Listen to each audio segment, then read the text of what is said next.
Trump is floating the idea of $2,000 stimulus checks for all Americans, I think making under $75,000 or $150,000 together in a dual income home from his tariff revenue, which in my opinion just seems like a recipe for accelerating our inflation rate even more when it is still so incredibly high. His admin is also throwing out the idea of 50-year mortgages to help struggling Americans get into the housing market and have lower payments. 50-year mortgages. We're not going to get the rates down. We're not going to lower prices, nothing like that. No, you are just going to be in debt longer. This post went viral thanks to President Trump. We are indeed working on the 50-year mortgage, a complete game changer. And this is something that he actually posted. This is a graphic he posted on his own Truth Social account. There are good intentions here. It would help people get into the market. It would make your monthly payments lower. But that also means that if you bought a $500,000 house in 2025 with the current interest rates, at the end of those 50 years, you would have spent $1.5 million on that house. And the majority of the time that you would be making those monthly payments, you would be paying the interest rate.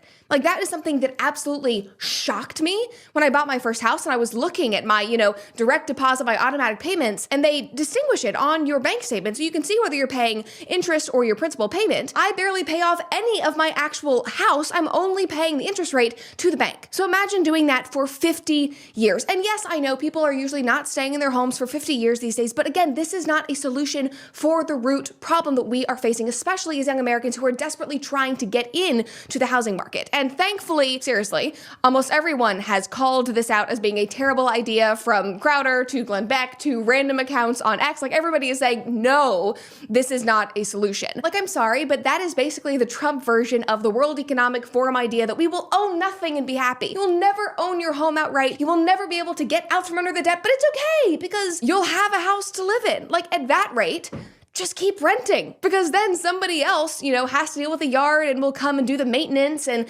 fix the roof if it's leaking. Like, why at that rate would you even want to try to buy a house? Again, it does not actually solve the problem. Wow, amazing. Yay, guys. The economy is fixed. Are we so excited, Gen Z? No, like, this is not a real solution. This helps no one but the big banks. And yes, it makes things more affordable in the short term, but it offers no real financial freedom or long-term stability as inflation continues to skyrocket and wages stay stagnant. Now, in response to these ideas, there were thousands of angry comments, shocked comments. There were many memes that were made. This was my personal favorite response. Not Jerome Powell said, "You took out a 50-year mortgage?" Yes, Dave. You also took out a 15-year car loan? That's correct, Dave.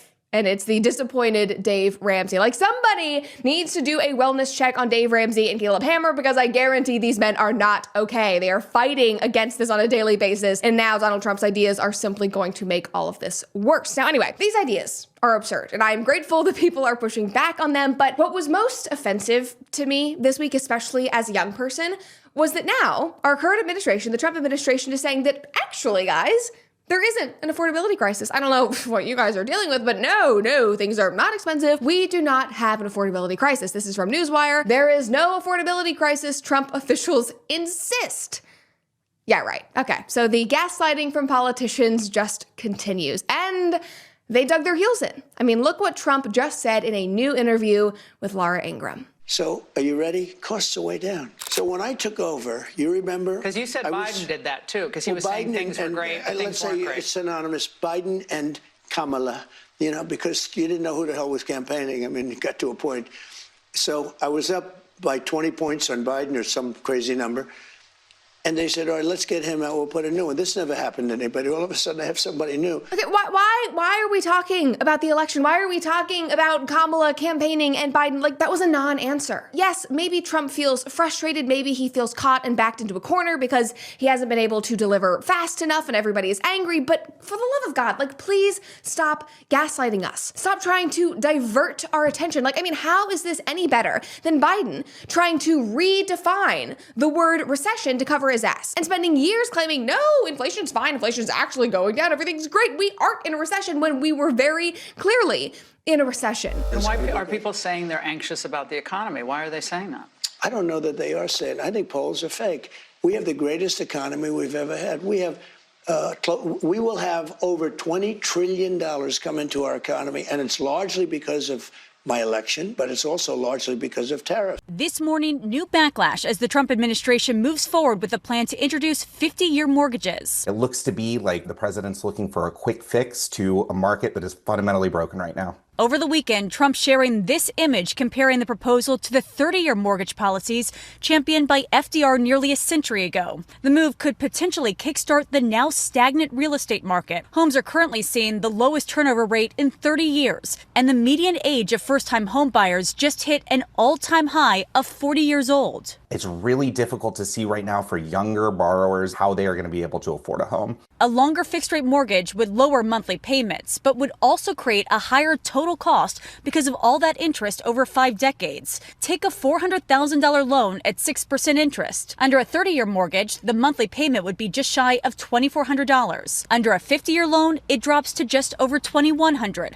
a savings of nearly $300 a month. But over time, that savings is erased by a much larger interest bill, because while the total interest on a 30-year loan would be about $463,000, the interest on a 50-year loan would total more than $860,000. Many, including longtime allies of President Trump, are not on board with the idea. Congresswoman Marjorie Taylor Greene saying, quote, "It will ultimately reward the banks, mortgage lenders, and home builders, while people pay far more in interest over time and die before they ever pay off their home, in debt forever, in debt for life."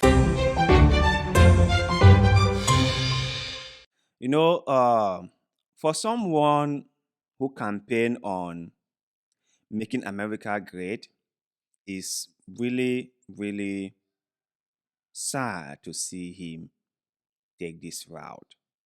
You know, for someone who promised to fix things for Americans, it's a disgrace to see him trying to in-debt them more.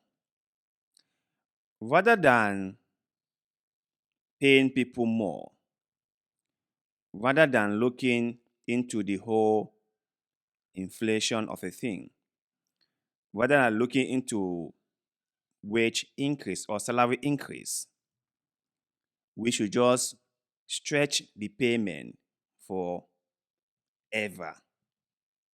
50 years. Why end at 50? Maybe 75. Or why not 100? Or 150? After all, AI will help us live longer, isn't it? So we can just stretch the loan for 150 years. That will make everyone's life better. I'm sure that will do. I'm sure. This is the thing with politicians, or not even just politicians, but also the bankers, the multimillionaires, the special interests, the upper 1%, all of them. This is the thing with them. They don't care. They don't care. If they can squeeze you to the bones in order for them to collect all your resources, they will do just that. To them, you are just an unlimited resources. They don't see you as humans. They see you as resources. They see you as a means to an end. You are never something worth valued. You are something that could be used to satisfy their own greedy and selfish desire. That is just it. Ask yourself this: if people can't buy houses because it's quite expensive, because salaries have not kept up with inflation, houses are getting more and more expensive, wouldn't a quick fix be let's increase the wages of the workers? Wouldn't that be a quick fix? Because if you think about this, right, just try to understand what I'm trying to say here. People can afford many things because of price increase.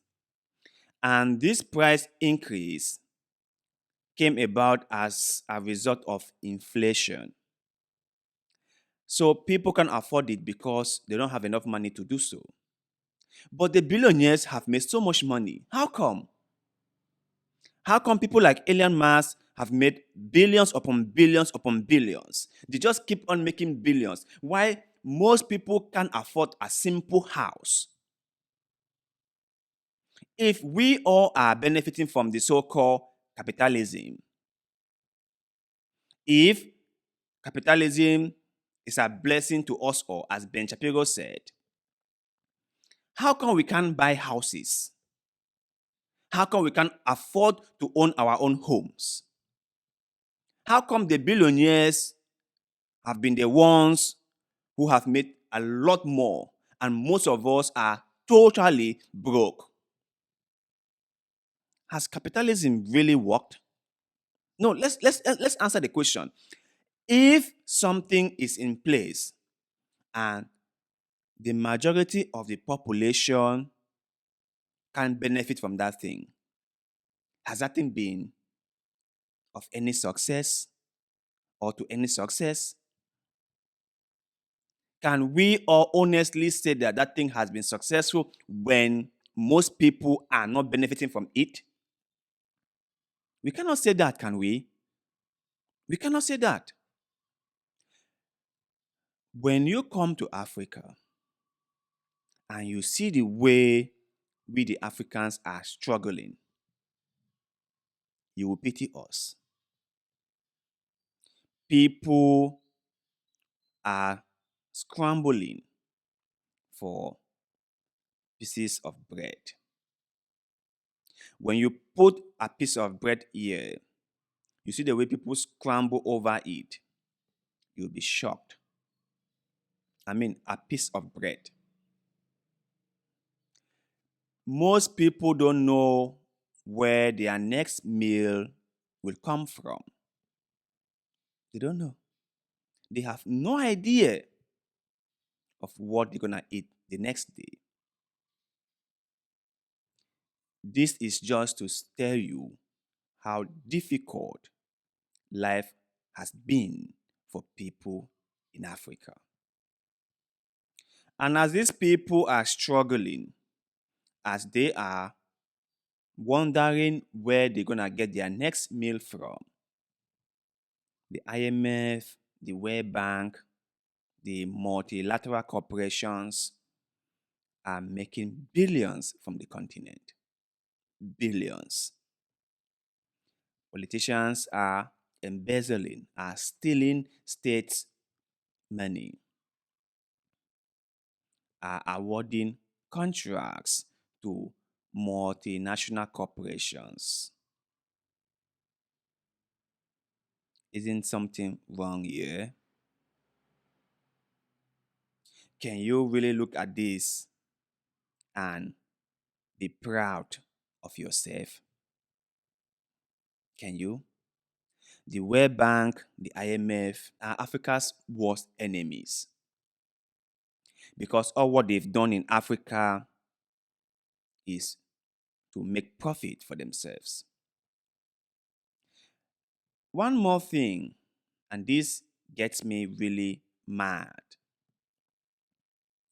When those multilateral or international corporations come to Africa, they pretend as if they have the interests of the Africans at heart. They pretend as if whatever they are doing is for the benefit of Africans. They give an appearance of we want to see Africans succeed. We want to see Africa become a continent of successful people. And we are here to work hand in hand with Africans to make sure they prosper. People like Bill Gates will be setting up all kinds of labs in Africa. But all you need to do is not take their words for it, but just do your own research. Just scrape the earth's surface a little bit deeper, and what you will find will shock you. You will realize that all what they've been doing so far is anything but the truth. So if Trump want to fix the problem of housing in America, he can look into salary increase. When people have enough money in their pockets, they can go after the housing they want.